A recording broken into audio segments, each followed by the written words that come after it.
Bismillahirrahmanirrahim. Assalamualaikum warahmatullahi wabarakatuh. Alhamdulillah alladzi allafa baina qulubina fa asbahna bi ni'matihi ikhwana. Salatu wassalam ala sayyidina Rasulillah wa ala alihi wa sahbihi wa mawala. Amma ba'd. Sahabat salam dimanapun berada yang dimuliakan Allah Subhanahu wa taala, ya. Kalau kita berbicara tentang musik, ya, ini selalu ada dua kutub ekstrim, ya. Pertama adalah ekstrim yang menyatakan semua musik adalah haram, ya. Kemudian kedua adalah menyatakan semua musik adalah halal. Saya selalu memilih pendapat yang tengah-tengah dalam masalah ini, ya.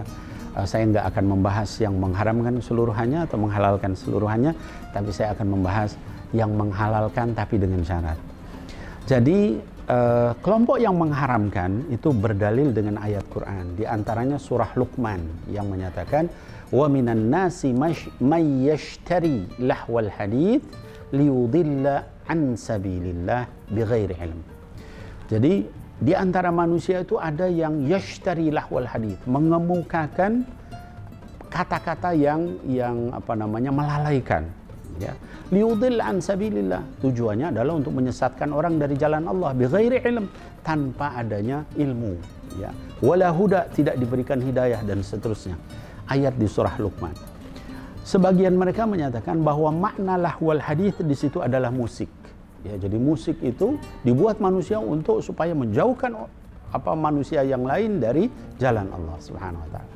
Kemudian ayat yang kedua yaitu di surah Al-Jum'ah yang menyatakan, kata Allah Subhanahu wa taala, wa'id, ya, ketika mereka itu melihat lahwal hadits, ya, orang-orang yang kalau kita kembalikan kepada kata-kata yang tidak bermanfaat tadi, ya, ada orang-orang yang kemudian terus menyaksikan kata-kata yang tidak bermanfaat, ya, kemudian tijaratan, juga bisnis, ya, infaddu wa tarakuka qa'ima, ya, kemudian mereka infaddu ilaiha, berkumpul di situ pada hari Jumat itu dan meninggalkan kamu wahai Muhammad berdiri sendirian ketika salat Jumat, ya. Nah, maka mereka menyatakan lahwal hadits di sini adalah musik, ya. Mari kita cermati ayat-ayat ini. Saudara sekalian, para sahabat salam yang dimuliakan Allah, kalau kita melihat secara teliti, ya, ayat yang pertama di surat Luqman tadi menyatakan bahwa yashtari lahwal hadits liyudilla an sabilillah. Musik seperti apa yang diharamkan? Musik yang diharamkan itu sama Allah didefinisikan juga sendiri, yaitu liyudilla an sabilillah. Yang musiknya itu adalah menyesatkan orang dari jalan Allah. Isinya adalah syirik, isinya adalah maksiat, yang mengajak kepada perzinahan, mengajak minuman keras. Kalau musik seperti itu, maka itu diharamkan, bukan musiknya sendiri, ya.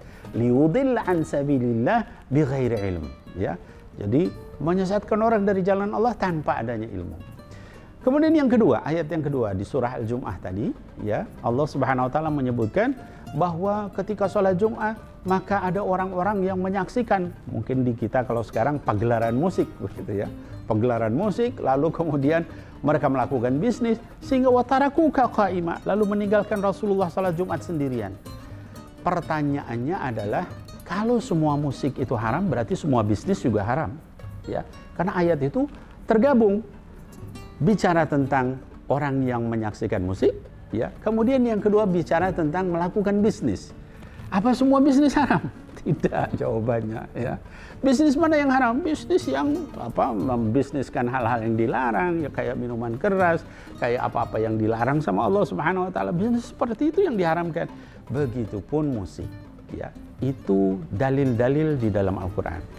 Lalu yang kedua, dalil-dalil di dalam sunnah Rasulullah Sallallahu Alaihi Wasallam. Ada enggak orang melakukan satu perbuatan musik di depan Rasulullah Sallallahu Alaihi Wasallam?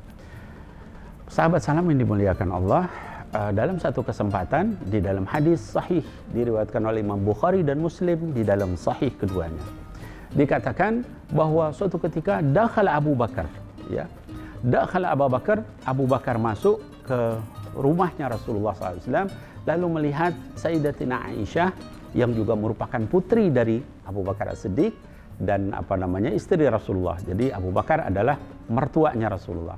melihat Aisyah sedang bersama dua orang jariyah. Jariyah itu hamba sahaya wanita, ya, budak wanita yang sedang menabuh gedang, ya.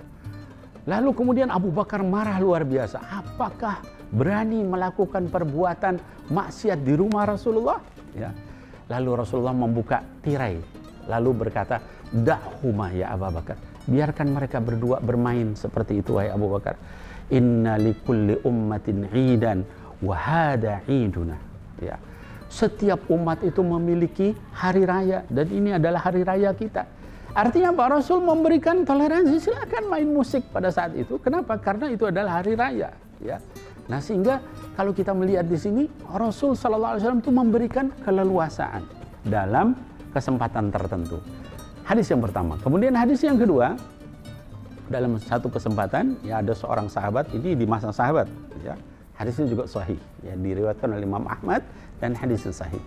Jadi ketika di dalam satu kesempatan seorang sahabat yang namanya Abu Mas'ud Al-Ansari radhiyallahu anhu dan seorang sahabat yang lain yang dua-duanya adalah sahabat Ahlu Badr.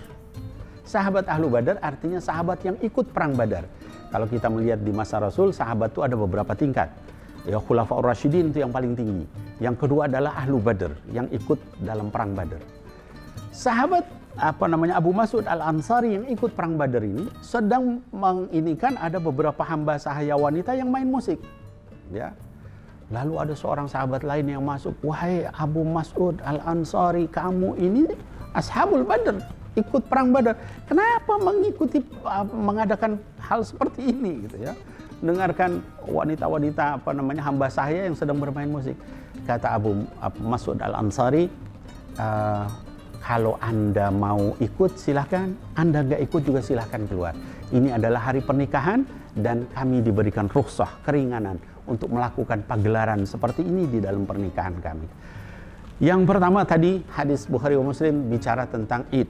Yang kedua pada saat pernikahan, ya, diberikan kebolehan.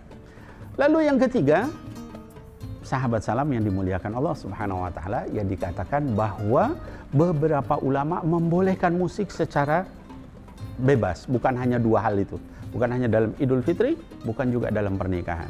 Siapa? Imam Abu Hanifah, ya.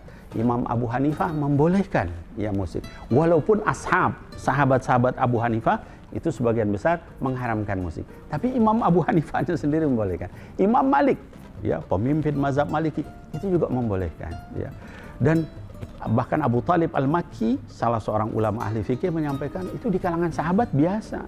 Ada misalnya Abdullah ibnu Zubair, itu juga suka musik. Muawiyah bin Abi Sufyan, itu juga suka musik, ya. Dan seterusnya dan seterusnya. Jadi kembali ke dalam masalah musik ini, kalau kita mempelajari fikih secara dalam, kita tidak akan dengan gampang, ya, memvonis, ya, menyesatkan, mengharamkan, ya. Tapi kita melihat, oh, ada perbedaan pendapat di kalangan para ulama, ya. Tadi saya katakan, saya menyatakan bahwa musik itu halal dengan syarat. Apa syaratnya? Tidak adanya kesyirikan di situ, ya. Kalau sudah misalnya dalam musik, hidup matiku hanya untukmu, hidup mati kita untuk Allah, ya. Atau misalnya ada hal-hal yang maksiat apa, ya aku peluk dirimu, ya aku cium dan sebagainya. Hal-hal yang seperti itu dilarang, ya, sama Allah Subhanahu wa taala. Tapi kalau kita tidak ada yang seperti itu, tidak ada mubazir, tidak ada pamer aurat, ya, maka musik itu dibolehkan, ya, dengan syarat tadi memenuhi hal-hal yang tadi disebutkan.